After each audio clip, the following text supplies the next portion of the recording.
Sir ఇప్పుడు కీలకమైనటువంటి శాఖలు మనం అనుకున్నట్లు ఇప్పుడు రెవెన్యూ కావచ్చు, పోలీస్ డిపార్ట్మెంట్, హోమ్ కావచ్చు, అదేవిధంగా నీటిపారుదల కావచ్చు, ఆర్టీసీ, అగ్రికల్చర్ మెయిన్ గా అచ్చెన్నాయుడు సంబంధించినటువంటి అంటే ఈ ఫైళ్ళన్నీ కూడాను బాటమ్ లో ఉన్నాయి. అంటే వాళ్ళకు సంబంధించినవన్నీ కూడాను ఈ ఆర్థిక శాఖ 24లో అంటే ఈ రాష్ట్రంలో ఆర్థిక శాఖ అనేటువంటి నెంబర్ 1 నుండి నిధులు పుష్కలంగా రిలీజ్ చేసి ఫైల్లో ఎప్పటికప్పుడు క్లియరెన్స్ చేస్తేనే ఆ గవర్నెన్స్ కానీ మిగతా శాఖలు తోడ్పాటుగా ఉంటుంది. అసలు ఆర్థిక శాఖే ఫైల్ క్లియర్ చేయకుండా ఉంటే కనుక ఏం జరుగుతా ఉంది అంటే ఇప్పుడు అడ్మినిస్ట్రేషన్ అంతా కూడాను కుప్పగూలిపోయినట్టే. దీని ప్రకారము వీళ్ళు ఇచ్చినటువంటి ర్యాంకులు అంటే అధ్వానంగా మరీ అధ్వానంగా పనిచేస్తున్నారని. ఇంకోటి సార్, మనం అన్నట్టు మీరు ఇందాక అన్నారు కదా, ఫరూక్ గారు సంబంధించినట్టు ఆయన తక్కువ ఫైల్స్ వస్తాయి. ఆయన ఫైల్ క్లియర్ చేయడానికి నార్మల్ దస్తావేజులు వీళ్ళు ఇచ్చినటువంటి సమయం ప్రకారం నిన్న చంద్రబాబు చెప్తుంటే 2 రోజుల 10 గంటలు పడుతుంది. అంటే దగ్గర దగ్గర 58 గంటలు. 2 రోజులు అంటే 48 గంటలు, ఒక రోజు అంటే 58 గంటలు ఒక ఫైల్ క్లియర్ చేయడానికి ఫరూక్ గారికి పడిందంటే నెంబర్ 1 అయ్యారంట ఆయన. అంటే దీని ప్రకారం ఎన్ని ఫైల్స్ వస్తాయి? ఈ పాలసీ డాక్యుమెంట్లు కాదు, ఫైల్ గురించే. అంటే ఈ ఫైల్ క్లియర్ చేయడానికి ఎన్ని ఫైళ్లు ఉంటాయి, మిగతా వాళ్ళు ఎన్ని రోజులు తీసుకుంటున్నారో. మరి పవన్ కళ్యాణ్ గారు 5 రోజులు తీసుకుంటున్నారో, పయ్యావుల కేశవ్ గారు 20 రోజులు తీసుకుంటారో ఒక ఫైల్. దీన్ని బట్టి యావరేజ్ గా నెంబర్ 1 ర్యాంక్ లో ఉండే ఆయనే 58 గంటలు తీసుకుంటా ఉంటే ఇంకా పరిస్థితి ఏంటి? ఏం జరుగుతా ఉంది? ఈ ఫైల్లో నాకు తెలిసి శాలరీస్ కూడాను స్టార్టింగ్ లో ఊదరగొట్టారు కదా, ఓహో అనేటువంటిది. ఈ రోజు ఆర్థిక శాఖ నుంచే కదా ఫైళ్ళన్నీ కూడాను శాలరీస్ రావాల్సింది. 6వ తేదీ, 7వ తేదీ, 8వ తేదీ కూడాను పడేటువంటి సమయం పడతా ఉంది. అంటే గవర్నెన్స్ ఎలా ఉంది అనేటువంటిది ఒకటి.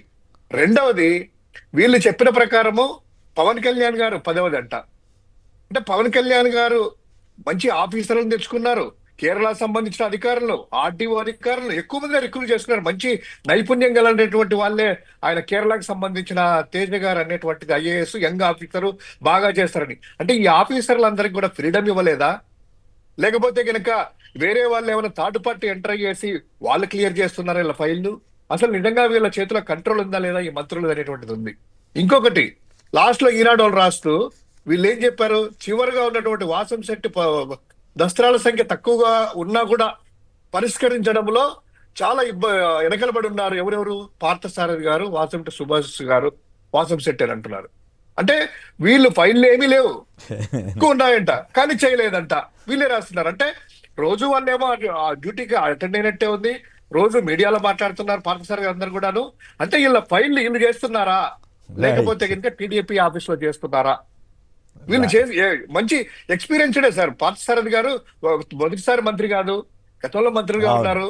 ఆ ఫైల్ క్లియర్ చేయడంలో ఆయన ఇక్కడే ఉన్నారు. నాకు తెలిసి ఆయన ఎక్కువ సమయం కూడాను కేటాయిస్తున్నట్టు వాళ్ళే చెప్తున్నారు. మరి ఫైల్ క్లియర్ చేయడంలో ఆలస్యం ఉండడంలో తతంగం ఏంటి? నిజంగా వీళ్ళు సమాధానం చెప్పాలి. అయ్యా ఫైల్ మాకు చేతుల్లో, మా చేతుల్లో ఉంటాయి కదయ్యా, ఆ డిజిటల్ కి ఈ ఆఫీస్ అంతా కూడా వేరే వాళ్ళు వాడుతున్నారని చెప్పాలి. లేకపోతే కనుక ఫైళ్లలో ప్రెజెంట్స్ ఉన్నాయని చెప్పాలి. లేదా ఫైల్ క్లియర్ చేయాలంటే లంచాలన్నా మాకు రావాలి కదా, డబ్బులు ఇస్తేనే క్లియర్ చేస్తాం కదా, ఏదో ఒకటి ఉంటేనే కదా. నార్మల్ డ్యూ కోర్స్ లో ప్రాసెస్ అయినట్టువే కదా. ఇప్పుడు పాలసీ డాక్యుమెంట్ అంటే టైం పడుతుంది సార్, పాలసీ అప్రూవ్ కావాలి, క్యాబినెట్ ఇవన్నీ కూడా ఆల్రెడీ చెప్పారు మీరు అది. రైట్.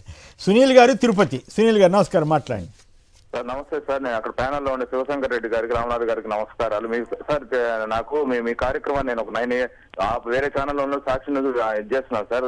మీరు తెలంగాణ మన రాష్ట్ర రాజకీయాల గురించి కాకుండా తెలంగాణ రాజకీయాల గురించి చూపిస్తున్నారు. మాకు అక్కడ గ్రౌండ్ లెవెల్ లో మాకు అర్థమవుతుంది. జస్ట్ ఇంకేం చేంజెస్ ఏమంటారు, 3 రోజులు ఆంధ్రప్రదేశ్, ఒక 3 రోజులు తెలంగాణ, తమిళనాడు, కర్ణాటక కూడా ఏమైనా చేస్తే మాకు అక్కడ గ్రౌండ్ లెవెల్లో ఏమైనా వస్తే ఓకే. ఆ విషయాలు సరే చర్చ. దీంట్లో ఇప్పుడు ఈ అంశాల మీద కామెంట్ చెప్పాలి.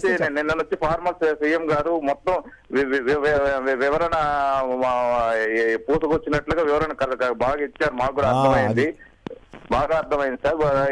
ఇంకా వచ్చి ఇంకొకటి, మీకు ఈ వేదిక ద్వారా, ఈ ప్లాట్ఫామ్ ద్వారా కొంతమంది తెలియని వాళ్ళకి నేను తెలియజేసుకునేది ఏమనగా, వాళ్ళు ఇప్పుడు 1:40 తీసుకున్నారు సార్. ఈ 1:40 ప్రతిపక్ష నాయకుల వారికి అదే సమయం కేటాయిస్తే మనం ఇంకా తెలియని వాళ్ళకు కూడా ఆయన అసెంబ్లీ వేదిక ద్వారా ఖచ్చితంగా తెలియజేసే అవకాశాలు ఉన్నాయి. చాలా మంది అడిగారు, విలేకరులు అడిగారు, మీరు ఎందుకు రావడం లేదు, వాళ్ళు డిస్క్వాలిఫై చేస్తారు. డిస్క్వాలిఫై అంత సులువు సీఎం గారు, ఫార్మర్ సీఎం గారు డిస్క్వాలిఫై చేసేంత ఇది చట్టాలన్నీ రైట్. అవన్నీ ఏం జరుగుతాయో చూద్దాం. అవన్నీ దమ్ముంటే చేసుకోండి అన్నాడు కదా, ఆయన ఏమి ఎక్కడ వెనకాట్లేదు కదా. నేను జనాన్ని నమ్ముకున్నాను, జనంతోటే ఉంటాను, మీకు మళ్ళీ అబద్ధాలు ఆడను, మోసం చేయని చెప్తున్నాడు. మరి దాని మీద ఇంతవరకు మామూలుగా అయితే రెచ్చిపోయి సమాధానం చెప్పేవాళ్ళు ఎవరు ఆయన వేసిన ప్రశ్నలకు ఒక్కదానికి కూడా సమాధానం చెప్పలేదు. దాని మీద కూడా మనం చర్చలోకి వెళ్దాం.